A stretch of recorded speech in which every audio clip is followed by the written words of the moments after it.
राम जय राम जय जय राम।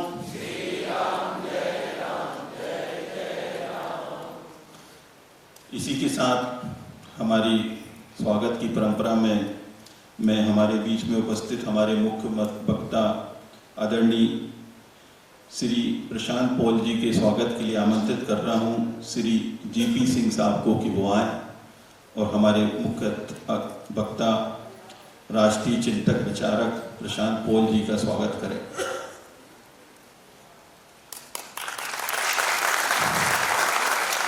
इसी क्रम में हमारे बीच में उपस्थित हमारे कार्यक्रम की विशिष्ट अतिथि श्रीमती निधि जैन के स्वागत के लिए आमंत्रित कर रहा हूं। देवश्री मोदी जी को कि वो आए और पुष्पगुच्छ भेंटकर श्रीमती निधि जैन जी का स्वागत करें।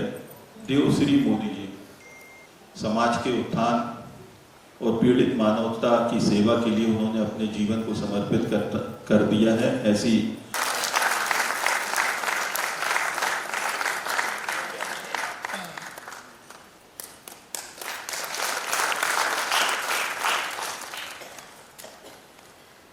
सब सबको जाने सब सबको माने, ऐसी कल्पना को चरितार्थ करने में लगे समरसता सेवा संगठन के अध्यक्ष आदरणीय बड़े भाई संदीप जैन जी के स्वागत के लिए मैं रत्नेश मिश्रा जी को आमंत्रित कर रहा हूं कि वो आए और आदरणीय संदीप जैन जी का स्वागत करें। संस्कारधानी जबलपुर में समरसता की अलख जगाने वाले, हम सबको एक दूसरे से जोड़ने वाले भाई संदीप जैन जी का स्वागत कर रहे हैं भाई रत्नेश मिश्रा जी। समरसता सेवा संगठन के सचिव हम सबके प्रिय श्री उज्जवल पचौरी जी के स्वागत के लिए मैं आमंत्रित कर रहा हूं राहुल दुबे जी को कि वो आए। किसी भी संगठन को चलाने के लिए सचिव का बहुत महत्वपूर्ण योगदान रहता है और हमारे उज्जवल पचौरी जी हम सबके प्रिय हैं और लगातार समरसता सेवा संगठन के लिए कार्य कर रहे हैं। मैं प्रस्तावना एवं स्वागत उद्बोधन के लिए संस्था के सचिव हम सबके प्रिय उज्जवल पचौरी जी को आमंत्रित कर रहा हूं कि वो यहाँ पर आज के कार्यक्रम की प्रस्तावना और उद्बोधन दें। कि विशाल संगोष्ठी में उपस्थित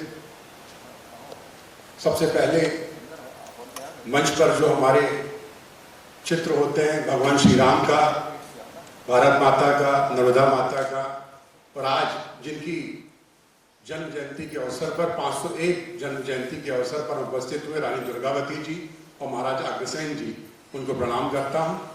मंच पर उपस्थित हमारे आज की संगोष्ठी के मुख्य वक्ता, राष्ट्रीय चिंतक और जिनके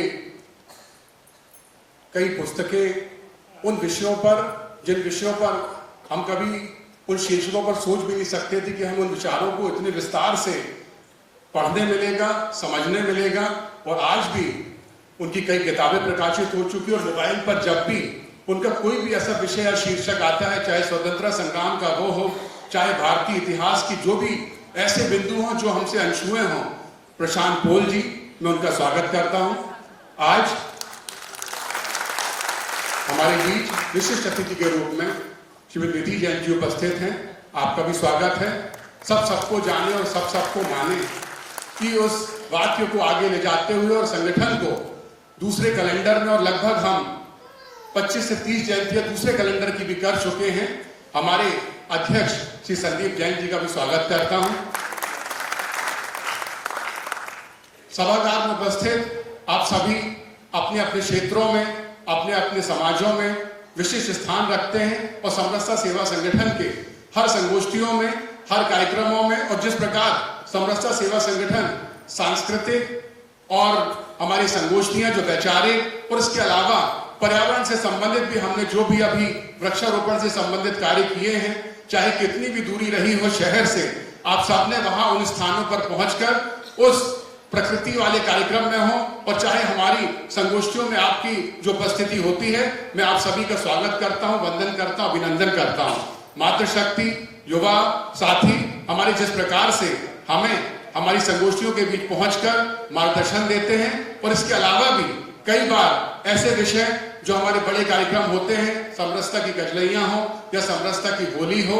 और इसके अतिरिक्त भी हमें जब भी ऐसा लगता है कि संस्कार धानी में हमें उन विचारों की आवश्यकता है, जिससे हम कार्यक्रम को एक समरसता सेवा संगठन का न बनाकर संस्कार धानी के उस कार्यक्रम को बनाएं और हमारी परंपराएं जो युवाओं के बीच भी जीवित रहे और अगली पीढ़ी के लिए भी जो हमारे आराध्यों के संदेश हैं, जो एक समाज के ना होकर पूरे विश्व के लिए हैं, पूरे भारत के लिए हैं, तो हम उन्हीं स्वजनों का, मातृशक्ति का, युवाओं का भी बहुत बहुत स्वागत करते हैं, वंदन करते हैं, अभिनंदन करते हैं। धन्यवाद। जय श्री राम। बहुत धन्यवाद उज्ज्वल भैया। और इसी क्रम में हमारे आज के इस कार्यक्रम विचार गोष्ठी में विशिष्ट अतिथि निधि जैन जी को आमंत्रित कर रहा हूं कि वो अपने विचार रखें। निधि जैन जी। क्षमा चाहता हूं कि हमारे जैसी की परंपरा है, हमारे कार्यक्रम में हमारी समरसता सेवा संगठन के किसी न किसी एक पदाधिकारी को अपनी बात रखनी पड़ती है और संगठन वक्ता के रूप में राज भटनागर जी को मैं आमंत्रित कर रहा हूं कि वो आए और अपनी बात रखें।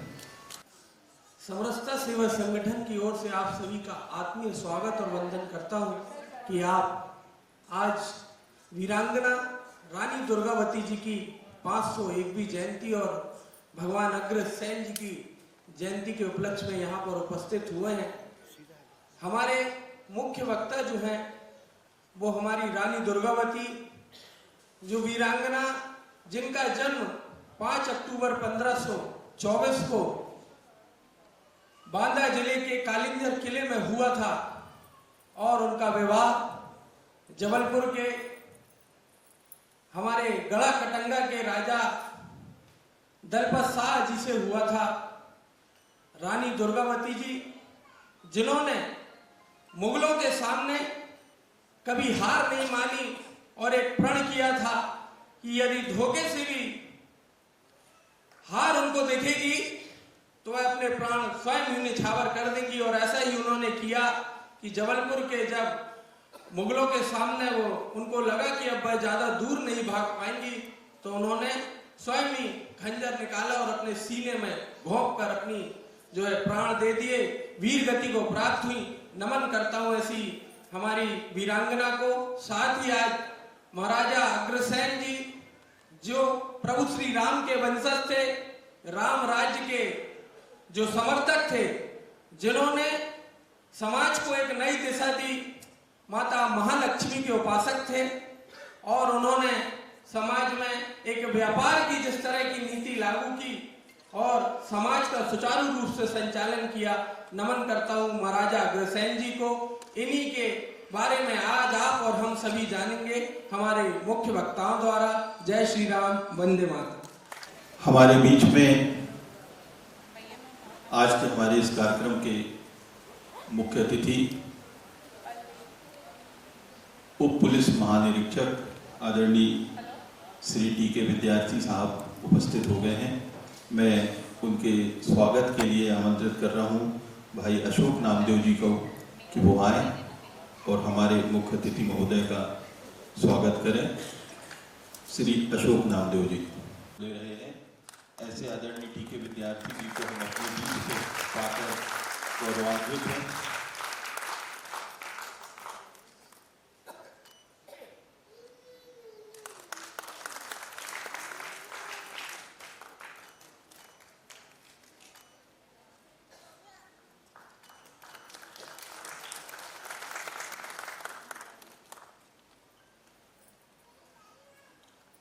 डॉक्टर निधि जैन जी। जय जिनेन्द्र, जय भारत। सर्वप्रथम जिस भारत भूमि पर आज हम बैठे हुए हैं और बुंदेलखंड की ये पावन भूमि, मैं इस भूमि की सत्यता को और इस भूमि की सनातनी प्रवृत्ति को, शाश्वतता को प्रणाम करती हूँ। इसके साथ ही आज हम जिन महान विभूतियों को याद करने के लिए यहाँ एकत्रित हुए हैं, आज हमारे भगवान, हमारे आज महाराज अग्रसेन स्वामी, और वो महान विभूति जिसने स्त्री रत्न को धन्य करते हुए भारत के इतिहास में अपना स्वर्णिम अक्षरों से नाम लिखाया, ऐसी वीरांगना हमारी सम्राज्ञी दुर्गावती। इन दोनों महान विभूतियों को हम सभी पुनर्जन्म पर विश्वास करने वाली प्रवृत्ति के लोग हैं, अर्थात यह मानते हैं कि आत्मा आज भी है और कल भी रहेगी। ये महान विभूति निसंदेह भौतिक रूप से या शारीरिक रूप से हमारे बीच में नहीं है, पर कहीं ना कहीं स्वर्ग में इनका स्थान है। इनके आत्म तत्व को मैं सम्मान नमन करती हूँ। साथ ही इस मंच की गरिमा, मुख्य अतिथि महोदय साहब, आपकी विशिष्टता को भी मैं प्रणाम करती हूँ। इस सभागार की शोभा, आप सभी दर्शक वर्ग की भवितव्यता को मेरा उचित साधुवाद। मैं डॉक्टर निधि जैन, सदैव से मेरी रुचि इतिहास में रही है और इतिहास की शिक्षिका छिंदवाड़ा क्षेत्र में होने से मैंने इतिहास को बहुत गंभीरता पूर्वक देखा और अपनी रुचि के अनुसार सूक्ष्म अध्ययन किया।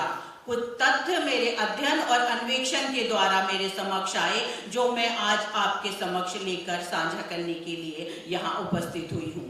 ये भव्य आयोजन, जिसको हम बहुत कुछ ऐसी जीवनी जिनको हम भूल गए, जैसे रानी दुर्गावती की वो जीवनी जो आज हमारी बच्चियों को याद नहीं है, वह ऐसे काम संस्कारधानी में समरसता संगठन के द्वारा किया जा रहा है। इस भव्य आयोजन के लिए संगठन के जो अध्यक्ष है, समरसता संगठन के अध्यक्ष, मैं उनकी पूरी प्रशंसा करती हूँ, उनकी अनुमोदना करती हूँ और इस संगठन के सभी सदस्यों की मैं बहुत प्रशंसा करते हुए यह अनुमोदना करती हूँ कि इस भव्य आयोजन के लिए आप सभी का आभार। चलिए आइए इतिहास के थोड़े से पन्नों में थोड़े से समय देकर हम भ्रमण कर लेते हैं और पहुंचते हैं भारतवर्ष के उस इतिहास पर, उस कालखंड पर जब भारत की भौगोलिक स्थिति में व्यापार छिन्न भिन्न हो रहा था। हम सभी जानते हैं कि भारतवर्ष के मूल निवासी, भारतवर्ष की आर्य संस्कृति सदैव से ही व्यापारिक बुद्धि की संस्कृति रही है, पर एक समय भारतवर्ष में ऐसा भी आया महोदय जी, जब भारतवर्ष का व्यापारिक क्षमता छिन्न भिन्न हो गई थी। तब भारतवर्ष के अंदर एक ऐसी विभूति का जन्म हुआ जिसे हम महाराजा अग्रसेन के नाम से जानते हैं और जिसके वंशज आज भी हमारे समक्ष अग्रहारी रूप से और अग्रवाल समाज के रूप से, वैश्य समाज के रूप से और अगर कहें तो व्यापारिक समाज के रूप से भारत के हर खंड में विराजमान है। कभी भी परिस्थितियां किसी के लिए भी एक सी नहीं होती, अर्थात अनुकूलताएं और प्रतिकूलताओं का सामना करते हुए महाराजा अग्रसेन ने एक ऐसे व्यापारिक बुद्धि का जन्म दिया जो आज 2024 में भी जीवित है और यह शाश्वत है, सदैव भारत भूमि पे रहेगी। अग्रसेन स्वामी का, महाराजा अग्रसेन स्वामी का वो व्यापारिक बुद्धि, अग्रसेन स्वामी की वह नीति और उनकी कर्तव्य परायणता और वो ईमानदारी जिससे एक देवी को भी उनके समक्ष आकर उपस्थित होना पड़ा। आप एक बार ही वो विशुद्धता को याद करिए और वो चारित्रिक चित्रण को याद करिए कि मेरे द्वारा अगर कोई सूक्ष्म कर्म भी और सूक्ष्म पाप भी हो रहा है तो ये देवी शक्ति मुझे सहारा नहीं देगी। ये देवी शक्ति अगर सहारा देगी तो मेरे चरित्र को सम्यक चरित्र में परिवर्तित करना पड़ेगा, बिल्कुल वैसे ही जैसे महाराजा अग्रसेन ने किया। इनको याद करवाने के लिए और इनके चरित्र को जीवित करने के लिए बार बार इस संगठन की मैं प्रशंसा करती हूँ। आइए आज हम चढ़ते हैं नारी शक्ति और नारी सुरक्षा के ओर। भारतवर्ष का वो लगभग 1524 और 1526 का वो कालखंड जहां पर कीर्ति सिंह चंदेला के यहाँ बहुत लंबे समय से संतान उत्पत्ति नहीं हुई और दुर्गा अष्टमी के दिन उनके यहाँ एक कन्या का जन्म हुआ, जिस कन्या का नाम रखा गया राजकुमारी दुर्गा। यही राजकुमारी दुर्गा जिसका जन्म पुण्य प्रताप से स्वयं एक राजा के यहाँ हुआ और जिनकी बचपन से एक अभिरुचि थी कि मैं शिकार करने अगर जाऊंगी तो एक तीर से एक समय में एक शेर का शिकार करूंगी। हमारे द्वारा या हमारे बच्चों के द्वारा बचपन से एक प्रवृत्ति अगर बना लिया जाए और उस लक्ष्य पे काम किया जाए तो आप देखिएगा कि वही एक लक्ष्य मेरे जीवन का, हमारे जीवन का आधार बन के भारतवर्ष में आता है, जैसे दुर्गावती का आया। यौवन अवस्था प्राप्त होने के बाद उनका विवाह इसी बुंदेलखंड की, जिसे आज हम मध्य प्रदेश कहते हैं, मध्य प्रदेश की वो उत्तर क्षेत्र की भूमि जिसे बुंदेलखंड का दर्जा दिया जाता है, वही बुंदेलखंड की भूमि में राजा संग्राम सिंह जो गौड़वाना साम्राज्य को प्रतिनिधित्व करते थे और जिनकी पीढ़ियों से चला आ रहा था एक राजवंश, गौड़वाना राजवंश के प्रथम पुत्र राजकुमार दलपत सिंह के साथ ये विवाह करके वहीं आ गए जहां पर विवाह करके हम आए थे, अर्थात बुंदेलखंड की धरा पर। और मात्र जीवन के शायद 4, 5 या 6 साल इन्होंने वैवाहिक जीवन के पूर्ण किया और एक पुत्र रत्न की उत्पत्ति के बाद मात्र कहीं कहीं इतिहास में 2 प्रमाणिकता मिलती है कि 6 साल में और 4 साल में राजा का देहांत हो गया। अपने 4 साल के पुत्र वीर नारायण को लेकर इन्होंने वह पूरे साम्राज्य को लेकर अपने हाथ से और वैधत्व के गुण संपन्नता के साथ यह राष्ट्र का उन्होंने और अपने गौड़वाना राज्य का संचालन किया। कहा जाता है उस समय इनके पास लगभग 60 से 70 ऐसे किले थे जिनका प्रतिनिधित्व ये करती थी। हजारों सैनिक, हजारों लाख घोड़े और हजारों हाथियों के द्वारा। बस जब आने के बाद और वैधत्व काल में इन्हें 2-3 चीजों की प्राप्ति हुई जिनकी इन्हें बड़ी ईमानदारी और सम्यक चरित्र के साथ इन्होंने आगे बढ़ाया। वो था इनका हाथी सरमण। इतिहास की एक घटना को समय में हम नहीं संजो सकते, इसलिए आपके अमूल्य जीवन से सिर्फ 2 और 4 क्षण लेना चाहूंगी कि आप पशु प्रेमता देखिए कि जब अकबर ने भी ये कहा कि मुझे कुछ नहीं चाहिए आपका, वो सिर्फ और सिर्फ हाथी भेज दीजिए। ये महारानी जिनके जीवन का आधार बना आधार सिंह सेनापति, जिनके बाएं और दाएं हाथ बनी पुतली बाई और चेरी बाई, और ये बढ़ते हुए जब दिल्ली के शासक अकबर की इन पर नजर पड़ी और इन्होंने कहा कि मुझे आपका राज्य में कुछ नहीं चाहिए, अगर आप मुझे चाहिए तो सिर्फ और सिर्फ मुझे 2-3 चीज दे दीजिए, एक आपका हाथी और एक आपका सेनापति आधार सिंह। इस घटना से हमें ये शिक्षा मिलती है कि कभी भी जीवन में समझौतावादी मत बनिए। इतिहास में अगर नाम दर्ज अगर हमें कराना है तो समझौतावादी प्रवृत्ति को खत्म करना होगा। रानी ने उठाया और रुई धुनने की एक मशीन को सीधे पहुंचा दिया दिल्ली कि भैया आपके और आपके वंशज के एक ही काम है, रुई धुनना और वही धुनिए आप। इसी चीज से अकबर क्रोधित हो गया और अकबर ने फैजल खान को, अकबर ने ऐसे कई क्रूर सेनापतियों को और सेना को उनके ऊपर आक्रमण करने के लिए भेजा और आक्रमण हुआ नरई नाला के पास। इतिहास और बहुत कुछ बताता है, आप समय निकाल के जरूर पढ़िएगा। वो युद्ध प्रारंभ हुआ और युद्ध में कई प्रकार की ऐसी नीतियों का और अनीतियों का सामना करते हुए मुगल सैनिक लड़े, और अगर रानी दुर्गावती लड़ी तो सिर्फ और सिर्फ न्याय पे, वही पृथ्वी को बचाने के लिए, वही अस्मिता को बचाने के लिए जो आज नारियों के पास है और इस बुंदेलखंड की धरा में संरक्षित है। कई ऐसे प्रकरणों के बाद रानी को हारना पड़ा और हारने के बाद भी रानी ने सिर्फ और सिर्फ एक ही इस युद्ध का मेन काम इस युद्ध का यही था, मेन पार्ट यही था कि रानी की वो बचपन की 4-6 साल की अवस्था से जो वो अभ्यास कर रही थी कि एक तीर से एक बार में एक ही शेर को मारूंगी, यह अभ्यास रानी का तब काम पड़ा जब वो अकबर की सेना से लड़ रही थी और रानी के पास हथियार कम पड़ गए और उसके अपने एक तीर से एक बार में कई सैनिकों को मार के विजय प्राप्त करने के लिए दिशा में कदम बढ़ाया। कुछ सीख इन जीवनियों से हम लेते जाएं। सिर्फ और सिर्फ हमारा ये बड़े बड़े भव्य कार्यक्रम ये एक सिर्फ और सिर्फ प्रदर्शन का विषय ना बन जाए, इसलिए हम एक लेके जाएं कि कभी बचपन में मुझे अगर किसी विषय में रुचि थी तो मुझे उस रुचि के अनुसार आगे बढ़ना है। ये एक छोटी सी प्रवृत्ति उसे युद्ध नीति में कन्वर्ट करने के बाद रानी ने युद्ध लड़ा, हार गई, और हारने के बाद भी आप एक चीज देखिए कि ये मेरे शरीर को यहीं पे जला देना, खुद के हाथ से खुद को मृत्यु का अंग लेना और मेरे शरीर को यही जला लेना भैया। मेरे शरीर को किसी मुगल का हाथ ना लगे, वो भी कैसा मृत शरीर। सोचिए मेरी प्यारी बेटियों कि हमें आज इतिहास में जो पढ़ाया गया बहुत कुछ गलत भी है।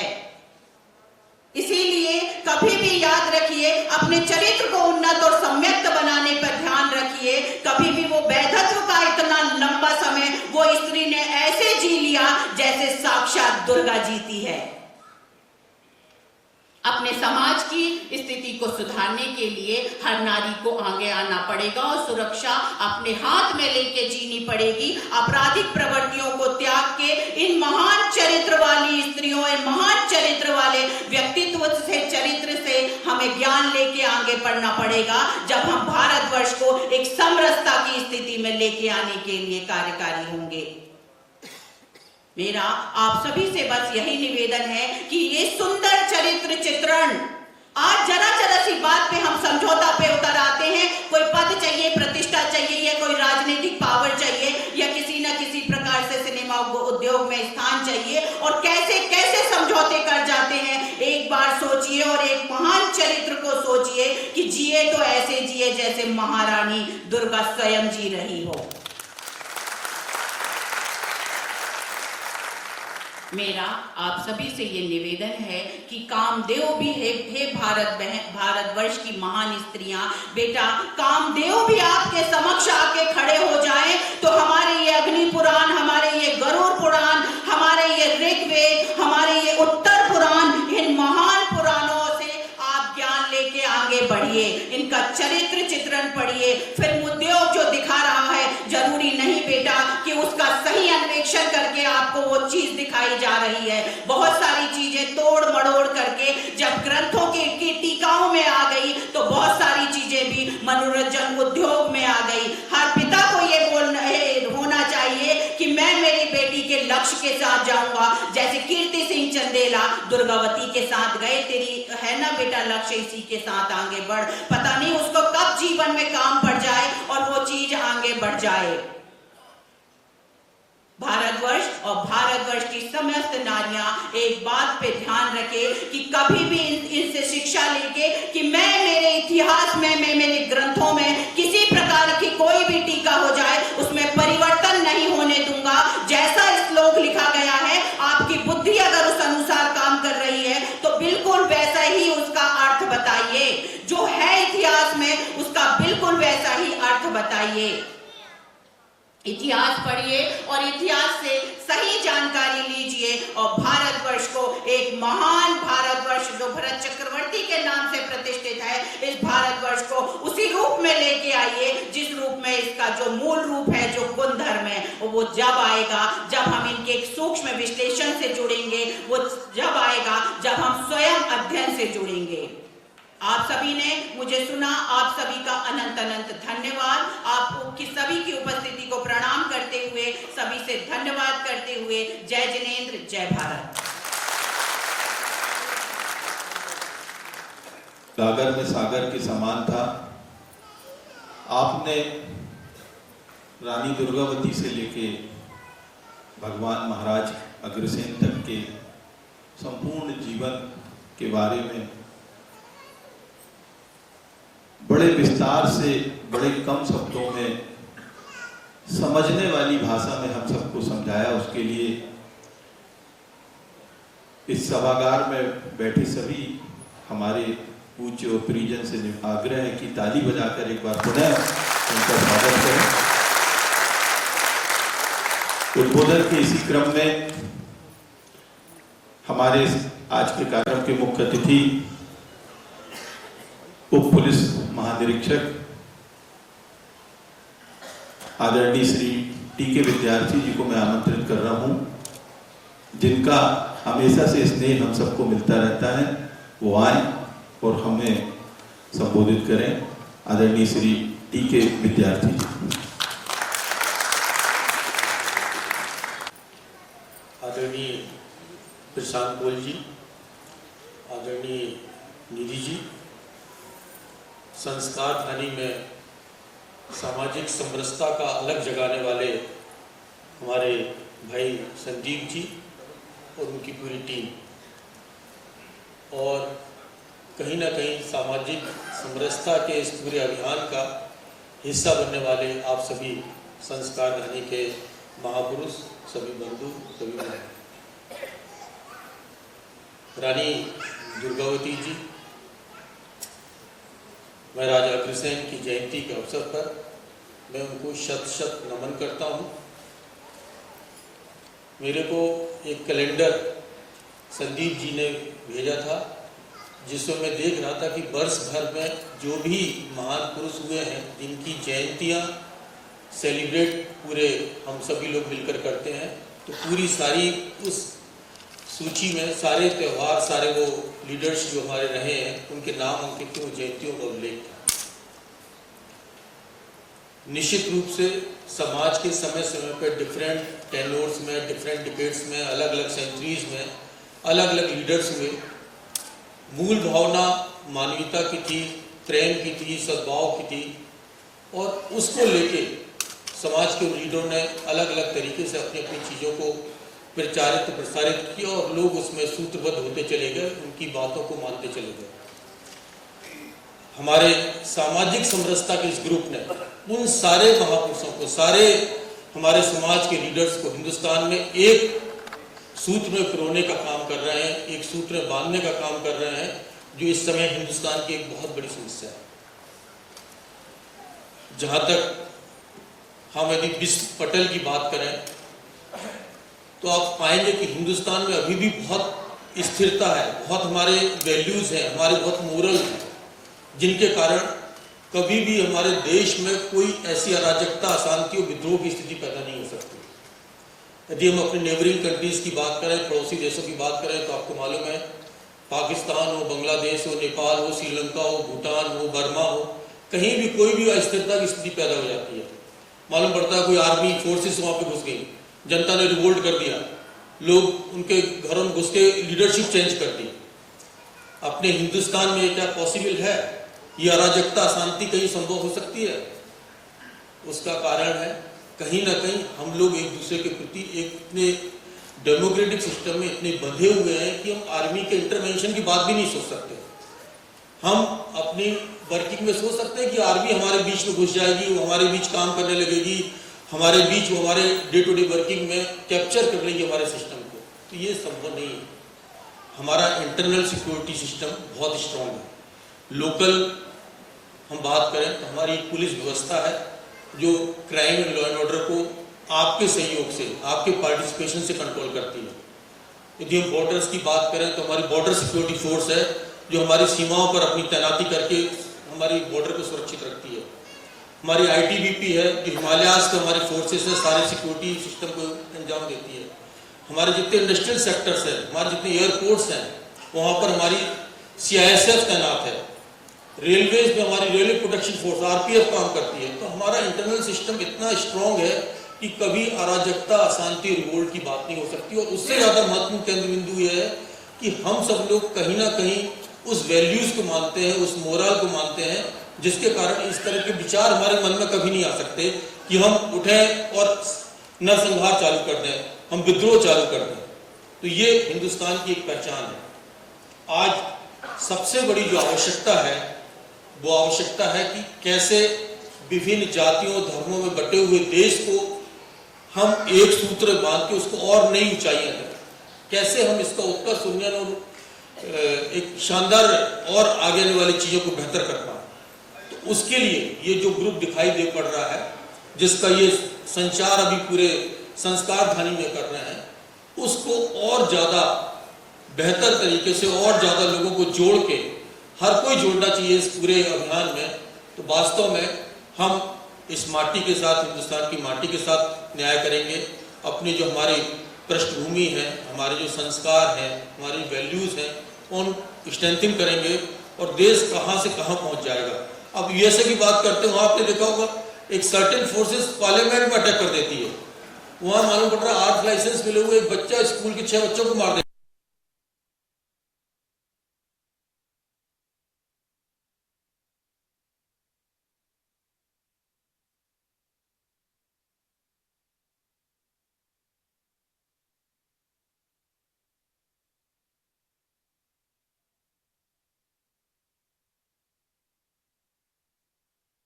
महत्वपूर्ण है।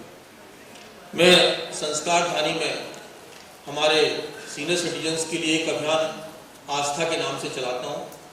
उसमें मैं अपने सारे वरिष्ठ जनों के घर पे मैं स्वयं भी जाता हूँ, हमारे कर्मचारी अधिकारी भी जाते हैं, उनके डिफरेंट ओकेजन्स पे, बर्थडे पे, मैरिज एनिवर्सरी पे सेलिब्रेट करते हैं। और बहुत सारे मैंने सेल भी बनाए हुए हैं, लीगल सेल, मेडिकल सेल, जरूरत पड़ने पे उनको उससे मदद मिल सके। क्योंकि मैं यहाँ पे जो चेहरे देख रहा हूँ इसमें मुझे कोई बुजुर्ग नज़र नहीं आ रहा है, सभी एकदम उत्साही और ऊर्जा से भरे दिख रहे हैं। तो मैं आपके पड़ोसियों को बोलूँगा कि चूंकि अपने इस टीम में तो कोई बुजुर्ग है नहीं, तो आप अपने पड़ोसियों को देखें जिनको आप बुजुर्ग मानते हो, उनको आस्था से जोड़ें। तो हम सब मिलकर उनकी चिंता करें, उनका आशीर्वाद लें, उनकी ब्लेसिंग्स लें, तो संस्कार धानी का एक नया स्वरूप बनेगा और उस सब में कहीं ना कहीं हम सब लोग पार्टिसिपेंट्स होंगे। जय हिंद, जय भारत।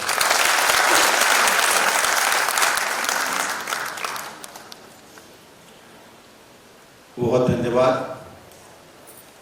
जिस प्रकार से आपने आज के उद्बोधन में, अपने उद्बोधन में सभी चीज़ों का समावेश करते हुए यहाँ पर बताया, और उद्बोधन के इसी क्रम में हमारे बीच में राष्ट्रीय चिंतक, विचारक, अनेक पुस्तकों के लेखक आदरणीय सम्माननीय प्रशांत पोल जी को आमंत्रित कर रहा हूँ कि वो आए और हमें अपना संबोधन दें। परम आदरणीय प्रशांत पोल जी। धन्यवाद।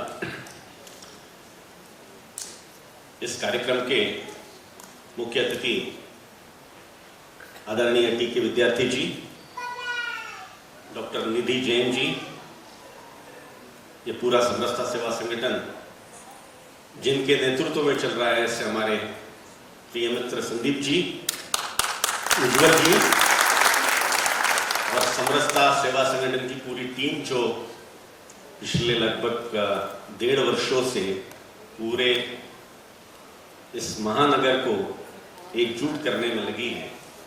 आप सभी को मैं साधुवाद देता हूं, हृदय से साधुवाद देता हूं, इसलिए कि कई चीजें मन को कचोटती है, पीड़ा देती है। उसका उत्तर आपने ढूंढ निकाला है और आप उसी पे काम कर रहे हैं, इसलिए अच्छा लगता है। उदाहरण के लिए हमारे मानस भवन के एक कोने में, रास्ते में मैथिली शरण गुप्त जी की छोटी सी प्रतिमा है। शायद हम में से कई लोगों ने देखी होगी। उस प्रतिमा पे कुछ लिखा है, वो किसी समाज के है ऐसा। अभी 1.5 महीने पहले उनकी जयंती हुई और कनकने हैं या कोई ऐसे परिवार के लोग या उसी समाज के लोग ही उनकी जयंती उन्होंने वहां जाकर मनाई। बहुत अच्छी बात है कि उनकी प्रतिमा लगाई। बहुत अच्छी बात है कि एक राष्ट्र कवि, मैथिली शरण गुप्त जी को राष्ट्र कवि कहा गया है, एक राष्ट्र कवि की प्रतिमा वहां पर लगी, यह बहुत अच्छी बात है। लेकिन मैथिली शरण गुप्त क्या सिर्फ कनकने परिवार के हैं? आपके और हमारे नहीं? जिन्होंने मातृभूमि के बारे में, अपने देश के बारे में अनेक कविताएं लिखी, सरस काव्य लिखा, जिन्होंने आपको और हमारा सबको, हम सबको हिंदी के साथ जोड़ा, इस देश की मिट्टी के साथ जोड़ा।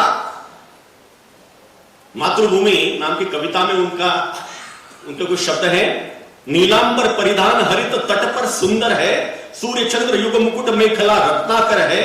आगे लिखते हैं, करते अभिषेक पयोध है बलिहारी इस वेश की, हे मातृभूमि तू सत्य ही सगुण मूर्ति सर्वेश की। जिनकी भावनाएं ऐसी है, जिनको भारत सरकार ने पद्म भूषण दिया है, क्या वो आपके और हमारे नहीं? पूरे इस संस्कार धानी में अनेक साहित्यिक संस्थाएं चलती हैं, अनेक साहित्य के कार्यक्रम होते हैं, रचनाओं के कार्यक्रम होते हैं, अनेक पुस्तकों का विमोचन होता है। किसी को नहीं लगा कि उस दिन जाकर एक माला हम अपनी वहां पर मैथिली शरण गुप्त जी के सम्मान में चढ़ा दें? ये कुछ होता है। हम इतने बड़े बड़े व्यक्तित्व को कंपार्टमेंट में डाल रहे हैं। गुरु तेग बहादुर जी का जब जन्मदिवस होता है, क्या सिर्फ सिख बंधुओं के गुरु तेग बहादुर है? हम सबको अगर किसी ने बचाया है तो सिख कौम ने बचाया है। सिख कौम के लिए, हिंदू समाज के लिए जो खड़े हुए थे वे सबके हैं। क्यों नहीं सब साथ चाहते? महाराजा अग्रसेन जी का उदाहरण है। अभी कल का समाचार मैं पढ़ रहा था, उनके जयंती पर शोभा यात्रा निकली, सारे अग्रवाल समाज के लोग थे। महाराजा अग्रसेन जी क्या सिर्फ अग्रसेन समाज के हैं?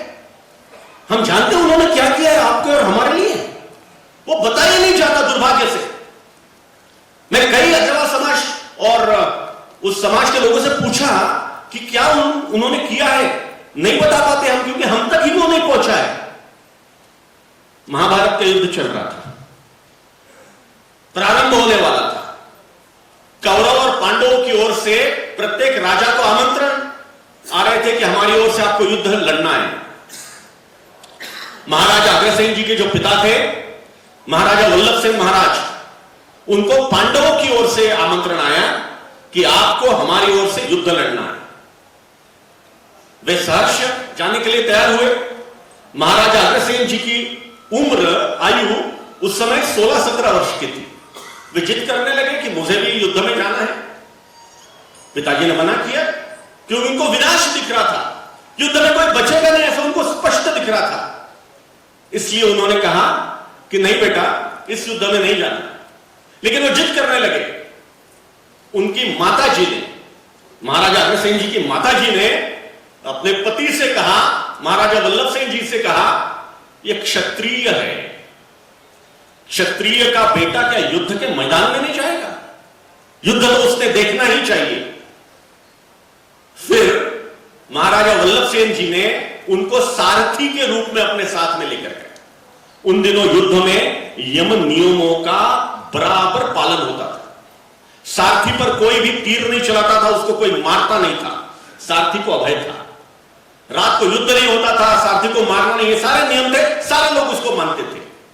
जब से ये इस्लामी आक्रांता है तब से सारे नियम बदल गए, नहीं तो तब तक तो हम युद्ध भी खेलते थे, नियमों के साथ खेलते थे।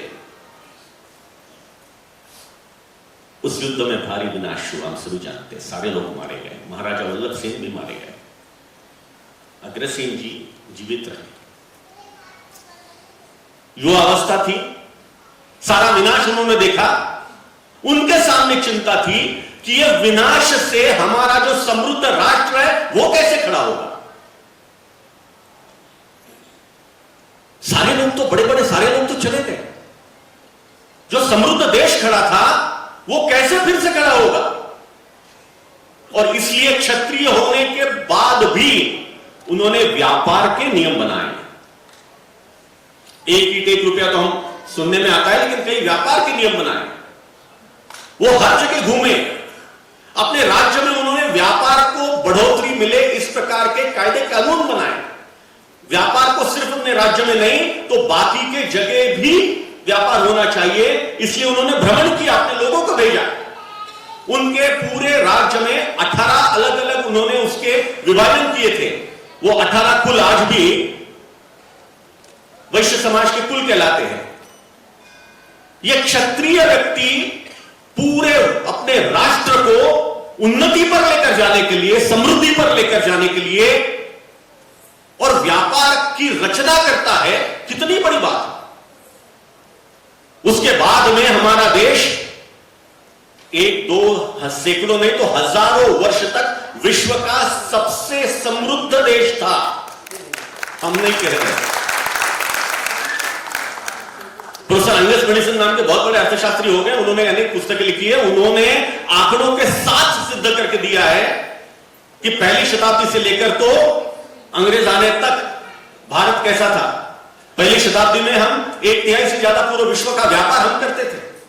उसके पहले का डेटा उनके पास नहीं था, पहले तो उससे भी ज्यादा करते थे। हमारे जहाज सारे विश्व में जाते थे। यह समृद्धि किसके कारण आई? महाराजा अग्रसेन जी के कारण, जिन्होंने इसकी शुरुआत की है। और वो सिर्फ अग्रवाल समाज के हो गए, कंपार्टमेंट में डाल दिया हमने उनको। इससे तो दूर निकलना पड़ेगा। जितने बटेंगे उतने कटेंगे।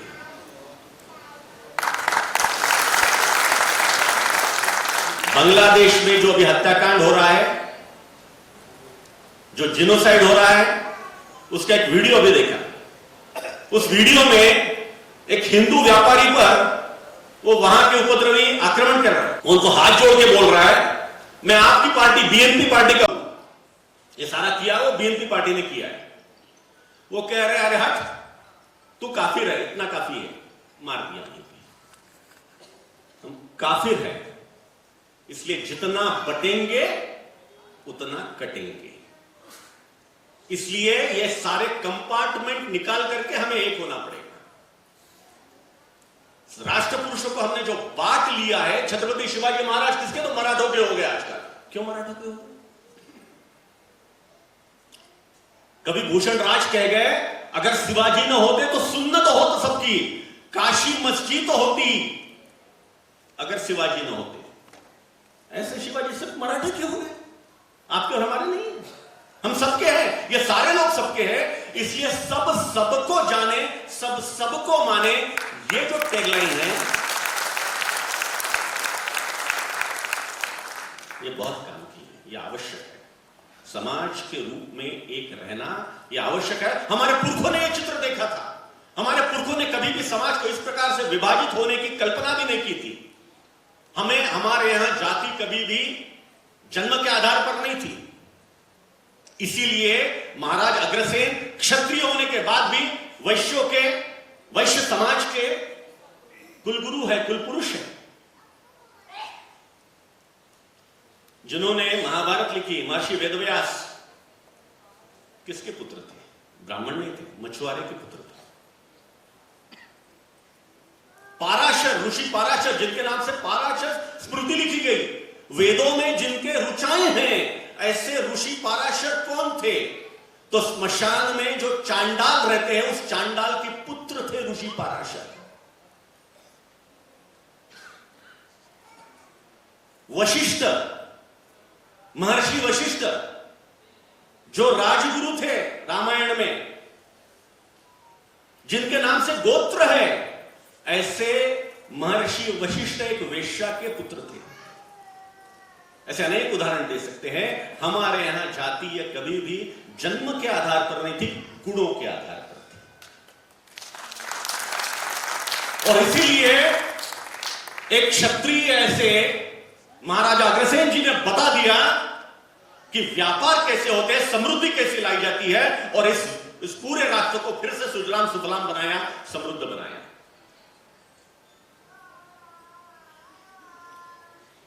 राजा जनक सीता के पिताजी क्षत्रिय थे, लेकिन उन्होंने अनेक विद्वान ब्राह्मणों को दीक्षा दी थी, क्योंकि हमारे यहां गुणों के आधार पर काम चलता था, जन्म के आधार पर जाति नहीं होती थी। और इसीलिए जब हम रानी दुर्गावती जी की बात करते हैं तो कई बार आता है जनजातीय समुदाय के लिए इतना किया, जनजातीय समुदाय के लिए उतना किया। अरे रानी दुर्गावती क्या जनजातीय समुदाय के लिए है सर? आपके और हमारे नहीं। जिस प्रकार से छत्रपति शिवाजी के बारे में कहा जाता है कि अगर शिवाजी न होते तो सुन्नत होते सबकी, अगर रानी दुर्गावती नहीं होती तो शायद हम में से अनेक लोग कलमा पढ़ते होते। यह हकीकत है। हम जबलपुर वाले इस महत्व को नहीं समझ रहे हैं।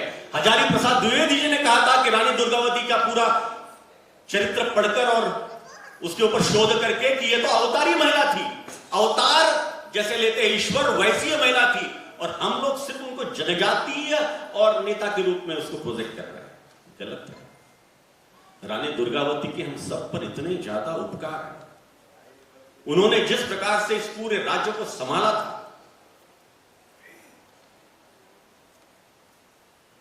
बाद में सारे राज्यों पर इस्लामी आक्रांता आए और वहीं पे बस गए। हमारे यहां आए, रानी दुर्गावती की हत्या होने के बाद 1564 में इस्लामी आक्रांता आए, तोड़फोड़ की। 64 योगिनी का मंदिर उसका साक्ष्य है, देखा होगा आपने। मूर्तियां भग्न करके रख दी, बहुत अत्याचार किया, खजाना लूट लिया। लेकिन खजाना लूटने के बाद उनकी हिम्मत नहीं हुई यहां बसने की।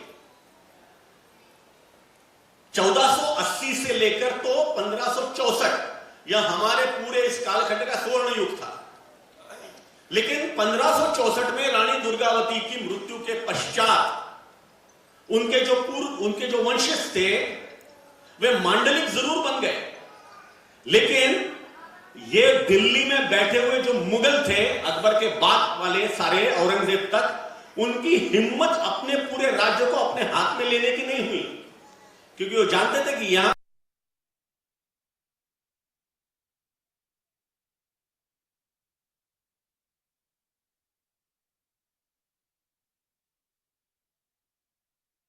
पे अंग्रेजों ने शासन किया।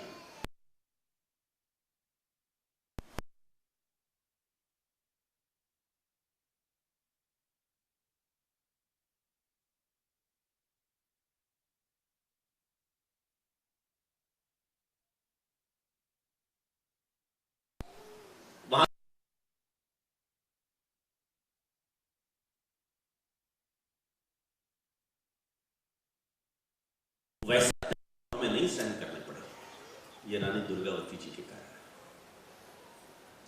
आप सोच सकते हैं कि पूरे विश्व में बंदूक कब आई? मैं खोज रहा था बंदूक की कब खोज हुई, तो कोई कहता है कि 11वीं शताब्दी के मध्य में बंदूक की खोज हुई पूरे विश्व में। भारत में कब आई? तो भारत में जो पोर्तुगीज लोग थे वो लाए। कोई कहते हैं उसके पहले भी था, लेकिन अगर मान के चलते वो लाए। वो कब आया? तो वास्को डी गामा आया 1498 में। रानी का जन्म कब है? 1524। 500 वर्ष पूर्ण हो रहे हैं, 501वां वर्ष, 501वीं जयंती है। आप कल्पना करें कि जब बंदूक पूरे देश के लिए नहीं थी, तब रानी बंदूक चलाती थी, बंदूक से शेर मारती थी। महिला सक्षमीकरण की, वुमेन एम्पावरमेंट की और कितनी बात करें। ये ऐसी महिला यहां की रानी थी, इसका हमें गर्व होना चाहिए, अभिमान होना चाहिए। यहां की अनेक बातों का हमें गर्व नहीं है, बड़ा दुख लगता है। समय कम है, जाते जाते एक उदाहरण देना चाहता हूं।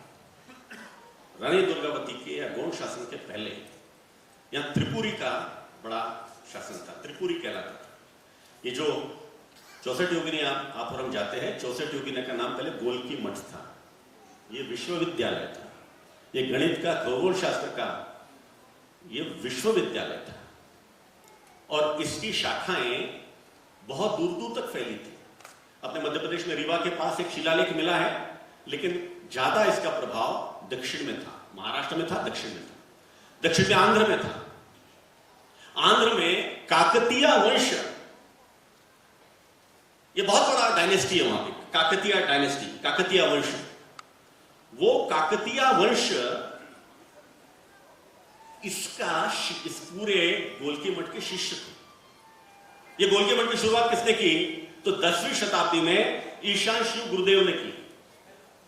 और ये जब अपने इनके बाद में इनके जो गुरु थे गुरुगद्दी के, ये जब बाद में और वहां पर दक्षिण में और सब जगह अपने शैव पंथ को फैलाने के लिए जाने लगे,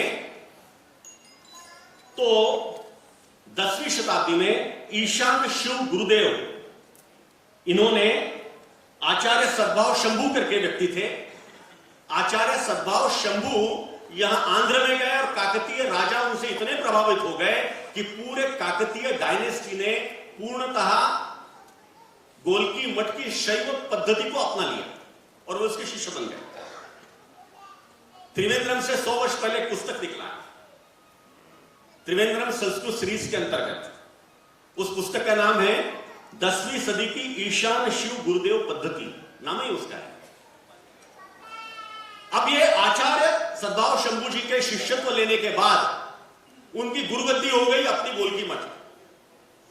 उस समय इतिहास में जो लिखा है वो उसको त्रिपुरी कह रहे हैं, तेवर जिसको हम कहते हैं त्रिपुरी। फिर रानी रुद्रम्बा वहां पर सत्ता में आई। रानी रुद्रम्बा का बहुत बड़ा नाम है, 12वीं शताब्दी की रानी है, जबरदस्त, आंध्र में उनका नाम बहुत चलता है। ऐसी तेजस्वी रानी दुर्गावती जैसी तेजस्वी रानी थी। उन्होंने आचार्य विश्वेश्वर शंभू जो थे यहां के गोलकी मठ के आचार्य, उनको आंध्र में मंडरम नाम का गांव दिया। उनको वहां बुलाया, उनको कहा आप यहां पर स्थायी हो जाइए, अपनी गुरुगद्दी यहां पर लाइए। उन्होंने कहा नहीं, गुरुगद्दी तो यहीं रहे, गोलकी मठ में रहे। उसके बाद और उसके पहले भी आंध्र के काकतीय वंश के सारे राजे महाराजे, उनके प्रधान, उनके सारे सेनापति यहां पर शीश नवाने आते थे। हमें मालूम नहीं, इतनी बार हम 64 योगिनी मंदिर गए होंगे, लेकिन ये सारा हमें नहीं मालूम। ये मालूम होना चाहिए इस मिट्टी के कण कण में शौर्य है, ज्ञान है, उसका सम्मान करना चाहिए, वो कर्म हमें होना चाहिए। और रानी दुर्गावती के बारे में हम सिर्फ इतना जानते हैं, बहुत साहसी थी, उस समय की वीर नारी थी जिसने औरंगजेब से लोहा लिया। यह बहुत बड़ी बात होती है और यह इस बात को सिद्ध करता है कि हमारे समाज में, हमारे पूरे हिंदू धर्म में महिलाओं को बराबर का स्थान था। यह सब जो अंग्रेज आने के बाद जो झूठा प्रचार किया गया कि यहां महिलाओं को कोई स्थान नहीं, यह बिल्कुल गलत है। गार्गी, मैत्रेयी, ब्रह्मवादिनी, ऋषिकाएं, ये सारे अपने समाज में थे और ऐसे अनेक उदाहरण मिलते हैं, चाहे रुद्रांबा हो, चाहे बक्का हो रानी, चाहे हमारी रानी दुर्गावती हो, और जिनके 300 वर्ष भी हो रहे हैं वो लोक माता हमारे इंदौर की अहिल्या देवी है। ये सारे हमारे इसी धर्म की महिलाएं हैं जिन्होंने अपने महिला सक्षमीकरण को प्रत्यक्ष रूप से हमें बताया है। लेकिन मेरा मुद्दा दूसरा है। मेरा मुद्दा है कि रानी साहसी थी, बिल्कुल सही बात। कितनी साहसी थी? तो जब शेरशाह सूरी की मृत्यु हुई, वो भी कैसे मृत्यु हुई? तो रानी को जब पहले पुत्र रत्न की प्राप्ति हो रही थी, वीर नारायण 1545, उसी वर्ष शेरशाह सूरी ने इनके पिताजी के राज्य पर और वहां बांदा के पास में कलिंजर के किले के वहां पर आक्रमण किया। उस आक्रमण का मुकाबला इनके पिताजी ने तो किया ही, इनके पति दलपत शाह भी वहां गए, दोनों ने मिलकर शेरशाह सूरी को हराया। शेरशाह सूरी वहीं पे मरा, वहीं पे मरा। उसके बाद फिर हुमायूं और वो सारा मुगल डायनेस्टी प्रारंभ हुई। उस समय ये जो मालवा का प्रांत था, मालवा के प्रांत में ये बाज बहादुर, जिसे हम मांडवगढ़ में जाते तो बड़ी उसकी कहानी होती है, एक नंबर का स्त्री लंपट व्यक्ति था। कितना भीरू था वो, कोई शूरवीर नहीं था। उसको लगा कि एक महिला यहां पर शासन कर रही है, अकूत धन संपत्ति है, आक्रमण करने आया। कटंगी है अपना, कटंगी। पहले इस क्षेत्र का नाम गढ़ा कटंगी था, गढ़ा मंडला नहीं था। जबलपुर नाम तो बहुत बाद में आया। उस कटंगी की घाटी में युद्ध हुआ, वहां पे इतनी जबरदस्त मार पड़ी बाज बहादुर को कि वो तो कैसे वैसे बच के निकल गया। उसकी पूरी सेना बंदी बनाई गई, अनेक लोग काटकर मार दिए गए। तब से जो दहशत बैठी रानी दुर्गावती की कि पूरे सारे इलाके में रानी दुर्गावती में तो कोई बड़ी चीज है। लेकिन उससे भी महत्व की बात जो मैं बताना चाह रहा हूं कि रानी दुर्गावती साहसी थी, शूर थी। पति के मृत्यु के बाद भी उसने अपना जो राज्य है वो टिका के रखा, बढ़ाया। कितना था रानी दुर्गावती का राज्य? तो लगभग 550 किलोमीटर से लेकर तो 250 किलोमीटर, इतना बड़ा राज्य जिसकी सीमाएं बिलासपुर के पास में वहां तक लगती थी, नागपुर तक लगती थी, या होशंगाबाद के आगे तक लगती थी, यहां बांदा के पास तक लगती थी। ऐसा बड़ा विशाल राज्य जिसमें रानी दुर्गावती राज कर रही थी। लेकिन उनको जो 14 से 16 वर्ष मिले, कोई कहता है 14 वर्ष उन्होंने शासन किया, कोई कहता है 16 वर्ष शासन किया, जितना भी किया हो। लेकिन 14 से 16 वर्ष के शासन में रानी दुर्गावती ने इस राज्य को इतना अद्भुत बना के रखा। उनके पति दलपत शाह के समय भी ऐसा था, उनके ससुर संग्राम शाह के समय भी ऐसा था। लेकिन एक महिला होने के बाद भी, विधवा होने के बाद भी उन्होंने उस सारे राज्य व्यवस्था को ना सिर्फ बचाया बल्कि और आगे बढ़ाया। कुल 2300 कृषि योग्य गांव थे पूरे उसके राज्य में, जिसमें से 1200 गांव पे प्रत्यक्ष रानी का राज था। बाकी इसमें मांडलिक थे जो उनको वहां पे चौथाई देते थे। जो इनके अधीन था वहां पर रानी क्या प्रत्यक्ष बातचीत होती थी, न्याय व्यवस्था रानी खुद देखती थी, और लगान जो था वो इतना अच्छा उसकी सिस्टम थी। हम बड़े भाग्यशाली है कि ऐसे प्रदेश में हम जन्म हुआ है जहां पर वहां पे 300वां वर्ष हम मना रहे हैं लोकमाता अहिल्या देवी का, और यहां पर 500वां वर्ष मना रहे हैं रानी दुर्गावती का, जिन दोनों ने आज जिस पंच परिवर्तन की हम बात करते हैं पूरा पंच परिवर्तन साकार करके दिखाया। इसीलिए खुशहाल राज्य से दोनों उन्होंने जिस प्रकार से लगान की रचना की, टैक्स सिस्टम की रचना की, वो इतनी कुशल समर्थित थी कि अगर आपको तकलीफ है, अकाल आ गया, भारी बारिश हो गई और अगर फसल ठीक से नहीं आई तो लगान उतना नहीं देना पड़ता था। उसने अपने आप कटौती की सिस्टम बनी थी और लगान वसूली की इतनी अच्छी सिस्टम थी कि सबने लिख के रखा है। मजेदार बात रानी दुर्गावती के बारे में और है कि उस समय के जो तत्कालीन इतिहासकार है, अधिकतर मुगल है, उन्होंने तो रानी के बारे में गलत लिखना चाहिए लेकिन उन्होंने भी रानी की तारीफ की है। बाद में जो अंग्रेज इतिहासकार आए उन्होंने कई जगह तोड़ मरोड़ कर इतिहास पेश किया, लेकिन रानी के बारे में उन्होंने भी तारीफ की कि किस प्रकार से एक कुशल उनकी पूरी राज्य व्यवस्था थी। पर्यावरण को लेकर तो वो सजग थी, ज्यादा से ज्यादा पेड़ लगे, ज्यादा से ज्यादा खेतों में उत्पन्न हो, कृषि योग्य जमीन ज्यादा से ज्यादा हो, इसका पूरा वो ख्याल रखती थी, विचार करती थी। हम भाग्यशाली है कि हमें नर्मदा जी का वरदान मिला है। नर्मदा जी हमें अपने आगोश में लेकर बहती है, लेकिन इसके बाद भी रानी ने, उनके पति ने और उनके ससुर जी ने, मतलब 1480 से लेकर तो 1564 तक, ये जो 85 वर्ष है, लगभग 84-85 वर्ष, इस पूरे कालावधि में हमारे यहां जो जल व्यवस्थापन किया गोंड शासन ने, वैसा पूरे भारत में नहीं मिलता। अद्भुत है वो। क्यों हम इतने खुशहाल थे? क्योंकि ये सिर्फ तालाब नहीं बनाए। तालाब बनाना तो तुलना में आसान रहता है, खोदे तालाब, खोद दिया तो बन जाते तालाब। तालाब सिर्फ नहीं, it was a water management, ये ज्यादा महत्व का है। जल व्यवस्थापन ये ज्यादा महत्व का है। उनका पंचासर योजना, ये हमें से कई लोग जानते होंगे। पंचासर योजना क्या थी? 5 तालाब का ग्रुप बनाना। पहला तालाब ओवरफ्लो होगा, ऊपर रहेगा, उसका पानी दूसरे में आएगा, दूसरा ओवरफ्लो होगा, उसका तीसरे में आएगा। ये पंचासर योजना थी। अनेक पंचासर योजना के तालाब है। एक उदाहरण देता हूं मैं। हमारे यहां पे मदन महल की पहाड़ी पे एक महाराज तालाब है, छोटा है महाराज तालाब। महाराज तालाब का पानी आता था ओशो आश्रम के पास, जो कोहला ताल है वहां पर। कोहला ताल का पानी आगे थोड़ा देवताल है, देवताल में आता था। देवताल का पानी ओवरफ्लो होकर सुपा ताल में आता था, सुपा ताल का पानी बगा ताल में आता था। गड़ा लगता है। कितनी सुंदर सिस्टम! कहां से आई है इंजीनियरिंग? ये इंजीनियरिंग है, ये वाटर मैनेजमेंट की इंजीनियरिंग है। ये इंजीनियरिंग उस समय, कल्पना करें, ये 1450-1460 की बात चल रही है, उस समय ये सारा किया। ये अद्भुत है, ये जबरदस्त है। इस प्रकार से पूरे राज्य का एडमिनिस्ट्रेशन करना, उसका मैनेजमेंट करना, उसका व्यवस्थापन करना और कितना समृद्ध बनाना उस राज्य को। तो यहां के किसान स्वर्ण मुद्रा में टैक्स भरते थे, सबने लिख रखा है। सोने के सिक्कों में टैक्स भरते थे, बाकी जगह ऐसा नहीं होता था। मालवा, जिसको हम इतना समृद्ध कहते थे, उस समय बाज-बहादुर का शासन था, मालवा में भी लोग सोने में टैक्स नहीं भरते थे, हमारे यहां भरते थे।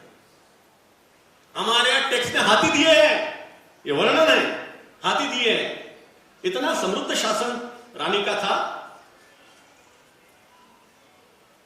और उनके बारे में सिर्फ इतना ही नहीं, तो रानी ने जिस प्रकार से संस्कृति, साहित्य, विज्ञान, इसको बढ़ोतरी दी, वो अपने आप में अद्भुत है। ये ज्यादा सामने आता नहीं है। रानी ने संस्कृति को बढ़ाया। रानी के दरबार में पद्मनाभ भट्ट थे, संस्कृत के विद्वान थे। उन्होंने दुर्गावती विलास, वीर चंपू, उनके जो पुत्र थे वीर नारायण, उनके ऊपर ऐसे 2 संस्कृत में ग्रंथ लिखे। महेश ठाकुर, जिनके नाम से वो ठाकुर ताल है, ठाकुर ताल उनके गुरु महेश ठाकुर के नाम से है। महेश ठाकुर ये विधि तत्व, इन्होंने जो पुस्तक लिखी वो विधि तत्व है, विधि तत्व चिंतामणि, अतिचार निर्णय, सिद्धांत सुधा, ये सब न्याय, व्याकरण, धर्मशास्त्र इस पर लिखी हुई संस्कृत की उच्चतम पुस्तकें हैं। और जब ये शोध करते करते हम बाहर यहां वहां भटके तो पता चला ये सारी पुस्तकें यहां गढ़ा में लिखी गई। गढ़ा, उस समय गढ़ा ये वास्तव में यहां की काशी थी। गढ़ा यहां विद्वानों की नगरी थी और रानी ने उसको तय करके उस प्रकार से बनाया, विद्वान यहां पर आए, उनका पूरा ख्याल रखा जाएगा। और इसीलिए गढ़ा में सारे विद्वानों का जमघट होता था, विद्वत चर्चाएं होती थी, विद्वत सभाएं बनती थी गढ़ा में। ये महेश ठाकुर जी के पिताजी थे, दामोदर ठाकुर, वे भी गढ़ा में रहते थे। उन्होंने संग्राम सहित, विवेक दीपिका, दिव्य निर्णय जैसी संस्कृत के ग्रंथ लिखे हैं, जिसका आज बहुत ज्यादा महत्व है। धार्मिक थी, आध्यात्मिक थी रानी। तो वल्लभ संप्रदाय उस समय का बड़ा प्रसिद्ध संप्रदाय था। उसके प्रसिद्ध संत विठल दीक्षित वो वहां पर थे, हमारे गोंडवाना में थे। गोंडवाना में ही संग्राम शाह, दलपत शाह और बाद में रानी के काल में अनंत दीक्षित, उनके पुत्र विठल दीक्षित जो वल्लभ संप्रदाय के संत थे, और उनके पुत्र केशव दीक्षित, ये सारे निवास करते थे। उनसे मिलने के लिए देश भर के संत जबलपुर में आते थे, गढ़ा में आते थे। केशव दीक्षित जी ने लिख के रखा है दुर्गावती के बारे में, उर्वरा सर्वतो भूमि, उर्वरा उपजाऊ, उर्वरा सर्वतो भूमि, मध्य तो नर्मदा नदी, विद्या दुर्गावती राज्ञी, गढ़ा राज्य त्रयो गुणा। सारे गुणों का वास गढ़ा में हो रहा है, निवास गढ़ा में है, क्योंकि यहां पे रानी दुर्गावती राज करती है। हमें गर्व होना चाहिए इस मिट्टी से हम पैदा हुए, यहाँ जन्म हुआ है हमारा। यहाँ के कण कण में विद्वत्ता है, यहाँ के कण कण में ज्ञान है, यहाँ के कण कण में शौर्य है, उसका हमें अभिमान होना चाहिए। और इसीलिए हम ये सारे कंपार्टमेंट छोड़कर बाहर निकले। ये हम सबके हैं, रानी दुर्गावती हम हमारी है, महाराजा अग्रसेन हमारे हैं। हम सबका अभिमान करें, सब सबको जाने, सब सबको माने। धन्यवाद।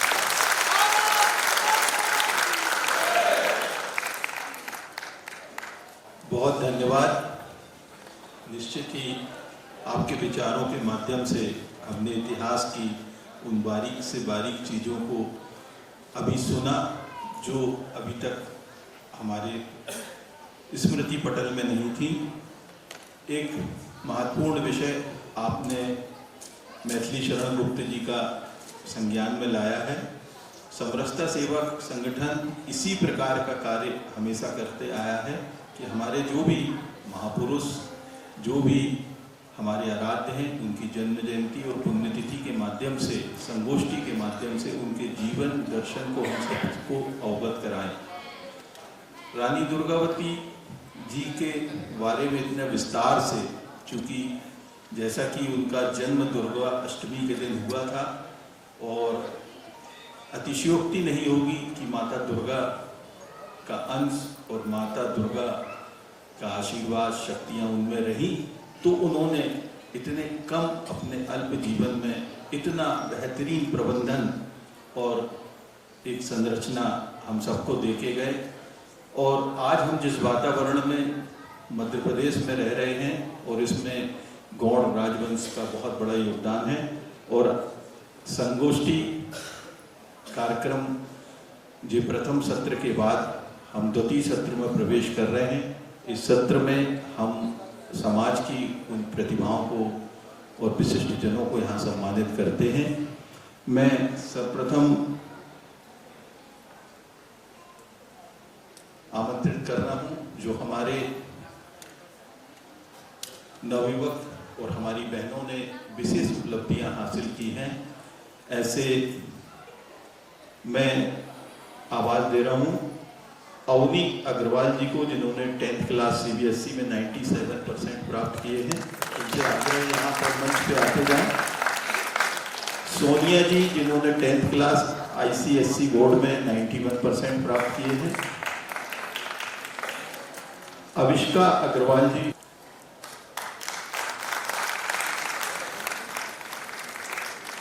अविष्का अग्रवाल जी, जिन्होंने 12th क्लास में CBSE में 90% प्राप्त किए। वेदांत जी, जिन्होंने 12th क्लास कॉमर्स में 94% प्राप्त किए हैं। बांसुरी जी, जिन्होंने 12th MP बोर्ड में 95% प्राप्त किए हैं। जिज्ञासु अग्रवाल जी, जिन्होंने UPSC भारतीय सिविल सेवा में अपने स्थान प्राप्त किया है, अभी कस्टम कमिश्नर के रूप में पदस्थ हैं। उनके माता पिता यहाँ पर हैं। उनसे आग्रह है कि वो मंच पर आकर सम्मान ग्रहण करें।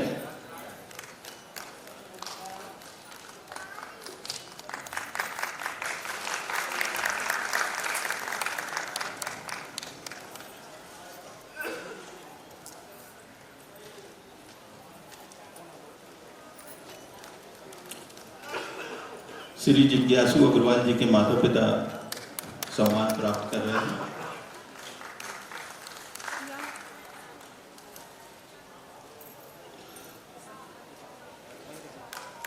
जो भी कस्टम कमिश्नर के पद पर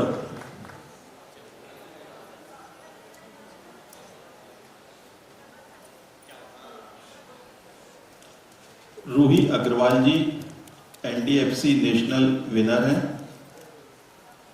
रूही अग्रवाल जी,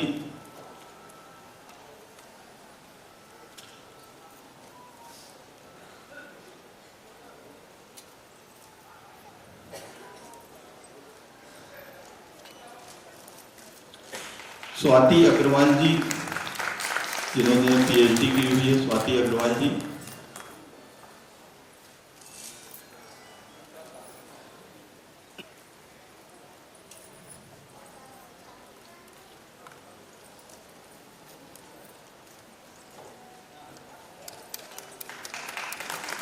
चांदनी जी, जिन्होंने BTech कंप्यूटर साइंस में 80% प्राप्त किए हैं। चांदनी जी।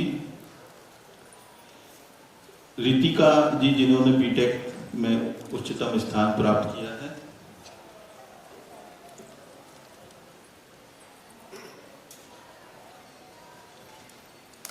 आस्था जी, जिन्होंने MSW में उच्चतम स्थान प्राप्त किया है।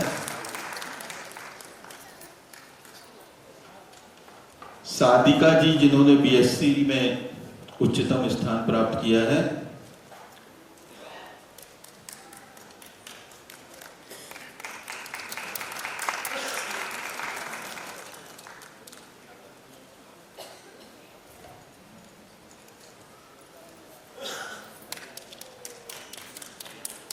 कृति दीप जी को आमंत्रित कर रहा हूं, जिन्होंने LLB में उच्चतम स्थान प्राप्त किया है। कृति दीप जी।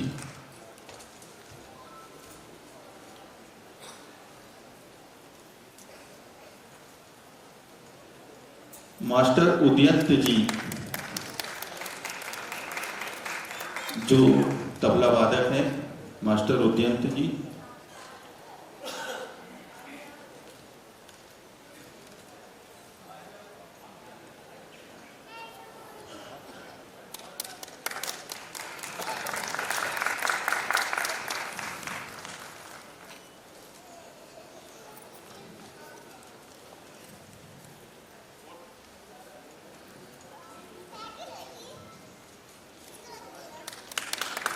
लेफ्टिनेंट नयन के माता पिता, जिन्होंने NDA में अभी अपना स्थान प्राप्त किया है, उनके माता पिता आकर सम्मान प्राप्त करें। लेफ्टिनेंट नयन के माता पिता।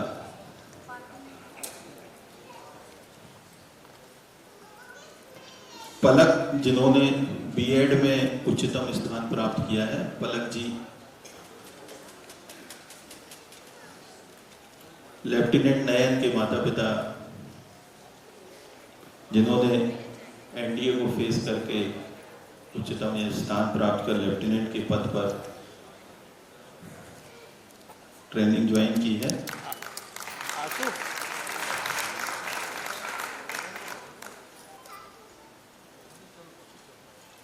हमारे बीच में शशांक संघी जी उपस्थित हैं, जो IDFC बैंक के ब्रांच हेड हैं, साथ ही जिन्होंने अनेक बैंकिंग क्षेत्र में अपनी सेवाएं दी हैं। ऐसे संस्कार धानी जबलपुर के गौरव शशांक संघी जी को मैं आमंत्रित कर रहा हूं कि वो आए और हमारा सम्मान ग्रहण करें। पलक जी से भी आग्रह है कि जिन्होंने B.Ed में उच्चतम स्थान प्राप्त किया है।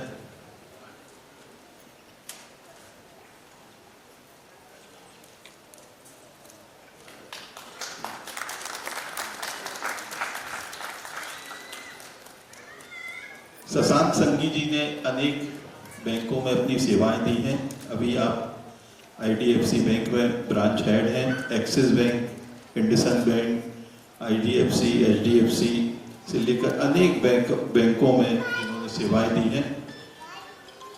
मैं इसी क्रम में स्वाति संघी खेतान जी को आमंत्रित कर रहा हूं, जिन्होंने MBA फाइनेंस और मार्केटिंग में किया है। वर्तमान में सीनियर मैनेजर यूनियन बैंक में है। स्वाति संघी खेतान जी।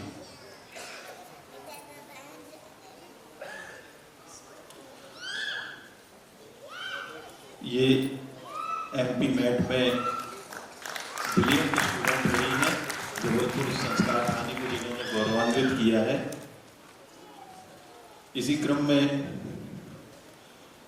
मैं यतीश अग्रवाल जी को आमंत्रित कर रहा हूं और राम मनोहर अग्रहरी जी को, जो अध्यक्ष हैं अग्रहरी समाज के, और यतीश अग्रवाल जी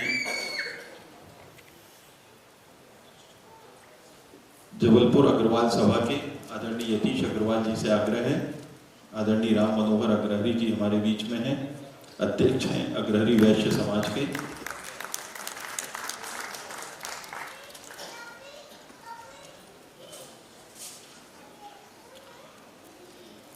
श्री अर्जुन जी साहब, वरिष्ठ संघ प्रचारक केशवकुटी, आप से आग्रह है कि आकर सम्मान ग्रहण करें। आदरणीय श्री अर्जुन जी शाह,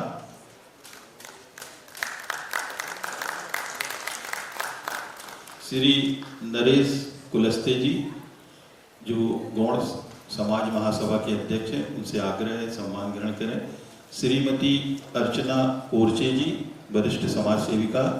श्री शिवव्रत मोहंती जी, श्री हरिशंकर मरकाम जी, विभाग अध्यक्ष चिकित्सा विभाग। श्री डेलन से मार्को जी, प्राचार्य शासकीय उच्च माध्यमिक विद्यालय बिजौरी।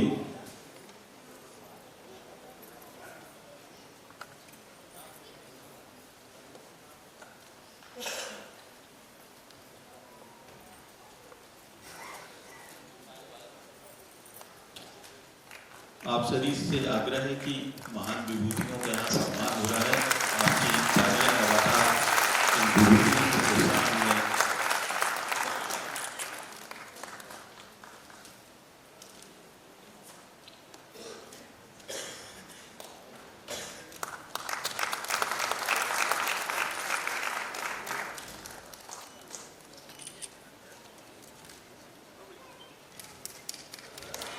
श्री नेहरू सिंह खंडाले जी, पुलिस निरीक्षक TI civil line police. Shrimati Sarita Korche ji, समाज सेविका, कवि, जनजाति कल्याण संस्था की महामंत्री श्रीमती सरिता कोरचे जी, और कर्मचारी नेता श्री नैम सिंह जी,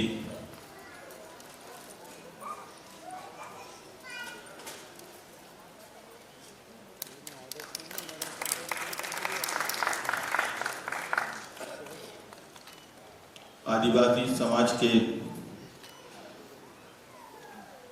वरिष्ठ कर्मचारी नेता श्री नेम सिंह जी,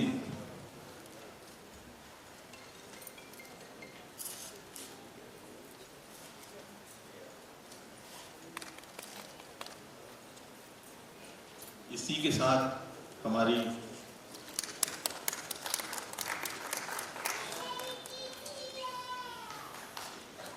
आयुषी जिन्होंने पीएचडी की है, उनसे भी आग्रह है कि आकर सम्मान ग्रहण करें।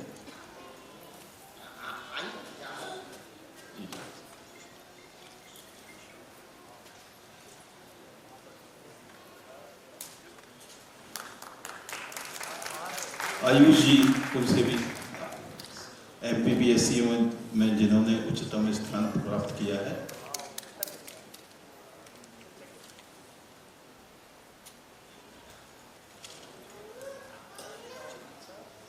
अब हमारे बीच में नाट्य लोक संस्था के द्वारा वीरांगना रानी सभी मंचासीन अतिथियों से आग्रह है कि अग्रिम पंक्ति में अपना स्थान ग्रहण कर लें, जो कि हमारे जबलपुर के कलाकारों के द्वारा यहाँ पर प्रस्तुत की जाएगी। नाट्य लोक संस्था जो संपूर्ण भारतवर्ष में अपनी प्रस्तुति के लिए बहुत विख्यात है, ऐसी नाट्य लोक संस्था के हमारे सभी साथी कलाकारों के द्वारा वीरांगना के जीवन पर एक बहुत बढ़िया प्रस्तुति। नाट्य लोक संस्था जो कि संस्कार धानी जबलपुर की एक बहुत ही ख्याति प्राप्त संस्था है, जिसने संपूर्ण भारतवर्ष में अलग अलग क्षेत्रों में प्रस्तुतियां दी हैं, उसके कलाकारों के द्वारा ये प्रस्तुति यहाँ पर दी जाने वाली है। आप सभी आज जो प्रस्तुत कर रहे हैं वो दुर्गावती गौरव गान है। एक छोटी सी झलक है हमारी नई प्रस्तुति की, जिसमें हम दुर्गावती की गाथा को जनजातीय गीतों के माध्यम से आपके सामने प्रस्तुत करेंगे। आइए सुनते हैं दुर्गावती गौरव गान।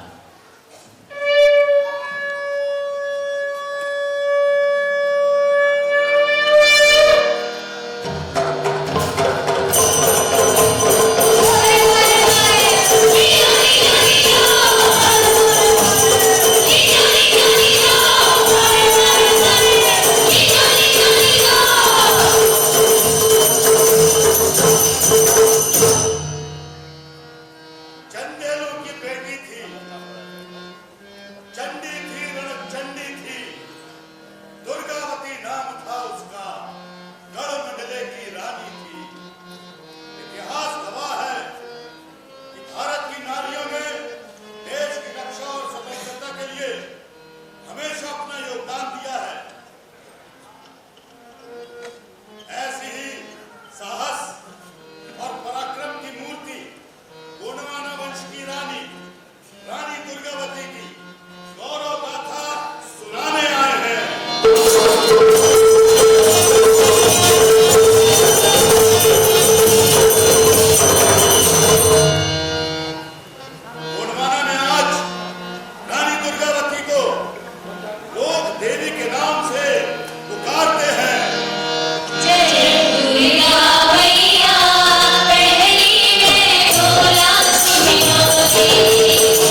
सेना भी बनाई, जिसने आगे चलकर ढेरों मुगल शासकों को हराया और अकबर की सेना से भी कई बार लोहा लिया, दुश्मनों को मार भगाया और कई बार दुश्मनों के पैर उखाड़े और दुश्मनों को मुंह की खानी पड़ी।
के नेतृत्व में मुगल सेना ने कई बार रानी की सेना से मार खाई।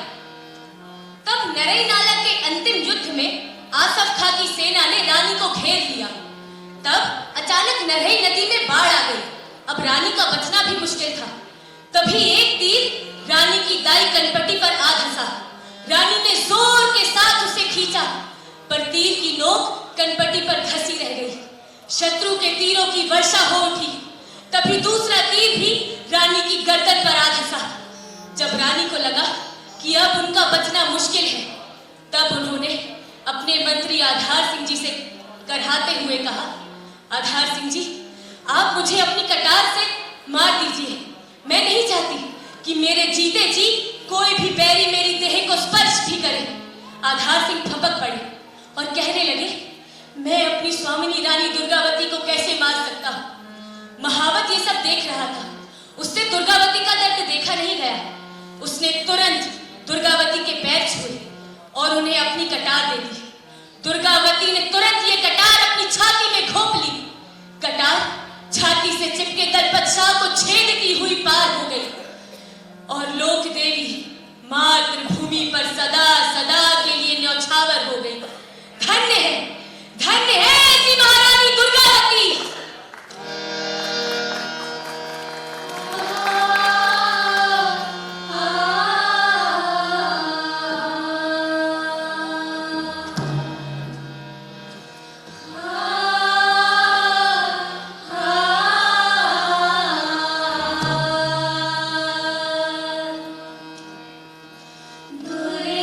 दुर्गावती वीर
अपने स्वाभिमान के लिए महारानी दुर्गावती के शौर्य और बलिदान की गाथा भारत के इतिहास में सदैव सदैव के लिए अमर रहेगी।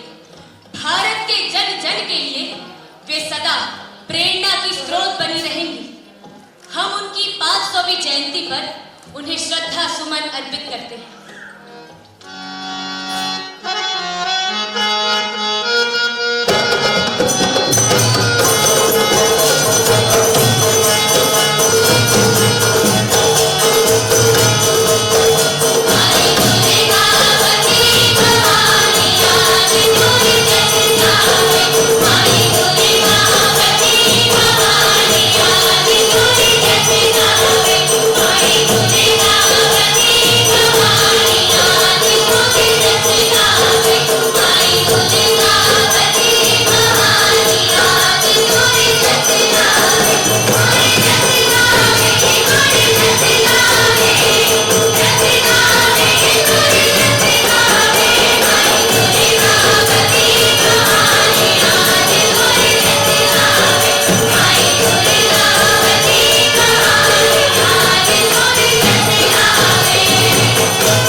तालियां नहीं रुकना चाहिए।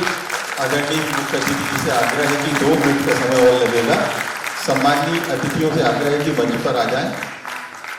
आदरणीय टी के विद्यार्थी जी से आग्रह है, प्रशांत पोल जी से आग्रह है, निधि जैन। देखने के बाद, सुनने के बाद निश्चित ही इस सभागार में बैठे सभी लोगों को बड़ी प्रसन्नता हुई होगी। हमारे लगभग 1.5 दर्जन कलाकारों ने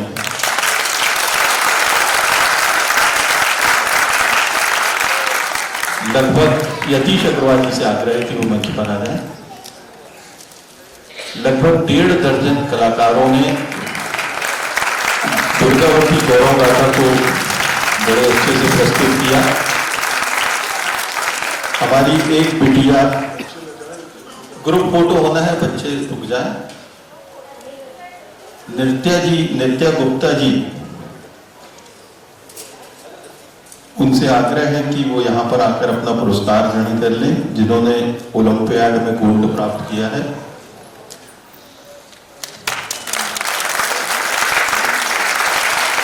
डॉक्टर शिप्रा जी का सम्मान हो रहा है, जो इस पूरे कार्यक्रम की संगीत निर्देशक हैं, और भाई रविंदर जी नाट्य लोक संस्था के निदेशक हैं। इनके निर्देशन में लगभग 1.5 दर्जन कलाकारों ने ये प्रस्तुति की, और ये पूरे देश में इनकी लगातार प्रस्तुति होती है।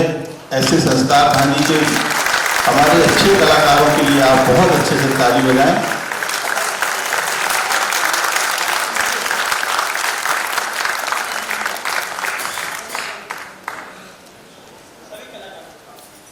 सभी हमारे साथी कलाकारों से आग्रह है कि एक ग्रुप फोटो के लिए कृपया आगे आ जाएं। दविंदर जी, डॉक्टर शिप्रा जी, संस्कार धानी जबलपुर के ये कलाकार जो ऐसी रानी दुर्गावती जी की गाथा को जीवंत रखे हैं अपने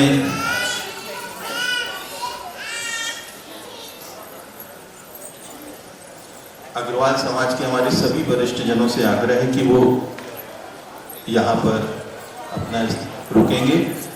सभी लोगों से विनम्रता से आग्रह है अग्रवाल समाज के कि वो यहाँ पर रुकेंगे।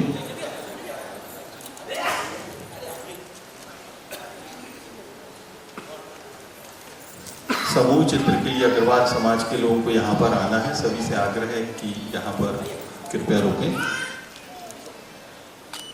ये संस्कार दानी के गौरव पुत्र हमारे कलाकार साथी हैं नाट्य लोक संस्था के, जो दविंदर जी और डॉक्टर शिप्रा जी के निर्देशन में पूरे भारतवर्ष में रानी दुर्गावती जी की गौरव गाथा और उनकी एक नृत्य नाटिका का हमेशा चित्रण वर्णन करते हैं। ऐसे कलाकार हमारे संस्कार दानी के गौरव। दविंदर जी धन्यवाद के पात्र हैं, डॉक्टर शिप्रा जी धन्यवाद के पात्र हैं।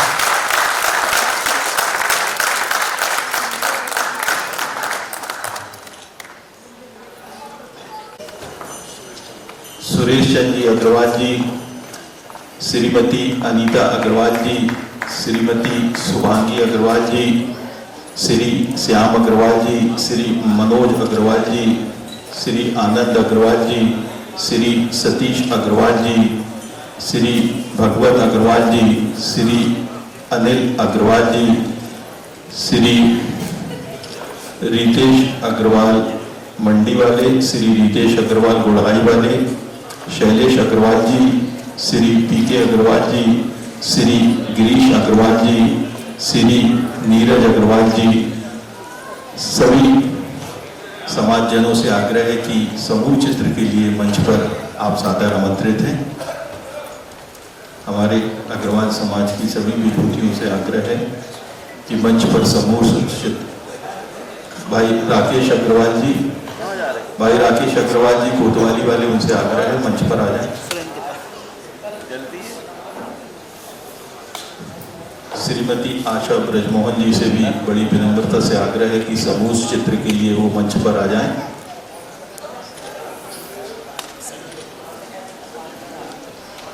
श्री संजीव अग्रवाल जी, श्री संजीव अग्रवाल जी से भी आग्रह, और जिनका नाम त्रुटिवश न ले पाया हूं उनसे भी आग्रह है समाज के कि वो मंच पर आ जाएं।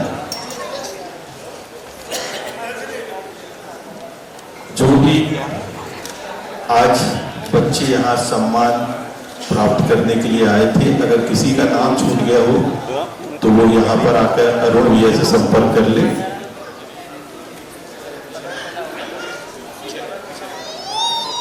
सभी लोग समूह चित्र के लिए व्यवस्थित।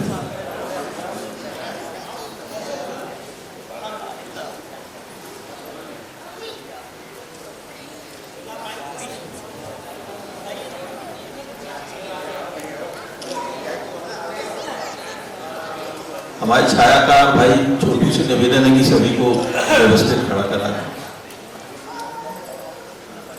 श्री अनिल अग्रवाल जी और जो भी हमारे अग्रवाल समाज के वरिष्ठ जन हैं, जिनका नाम मैं न ले पाया हूँ, उनसे भी विनम्रता से आग्रह है कि मंच पर आ जाएं। समूह अरुण भैया, हमारे अरुण भैया जो बहुत महत्वपूर्ण स्तंभ है समरसता सेवा संगठन के,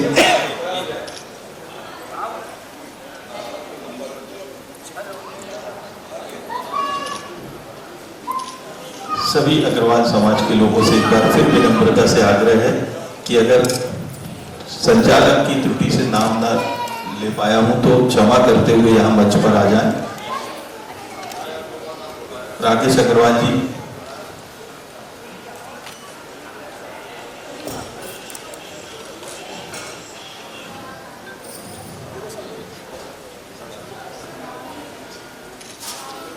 सभी अग्रवाल समाज की महान विभूतियां इस समय इस मंच पर हैं और समूह छाया चित्र यहाँ पर लिया जा रहा है।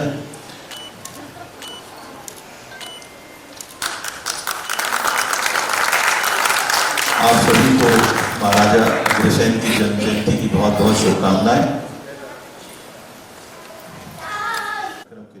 आज वीरांगना रानी दुर्गावती एवं महाराज अग्रसेन जी की जयंती के पावन अवसर पर इस समाज एवं गोष्ठी का आयोजन किया गया था। मैं समाज की एवं समरसता सेवा संगठन के सभी आए हुए सभी अतिथि एवं समाजी बंधुओं को आत्मा की गहराइयों से आभार व्यक्त करता हूँ एवं विनम्र निवेदन करता हूँ कि अल्पाहार की व्यवस्था की गई है संगठन द्वारा। आप लोग अल्पाहार लेकर अवश्य आएंगे। धन्यवाद। भारत माता की जय।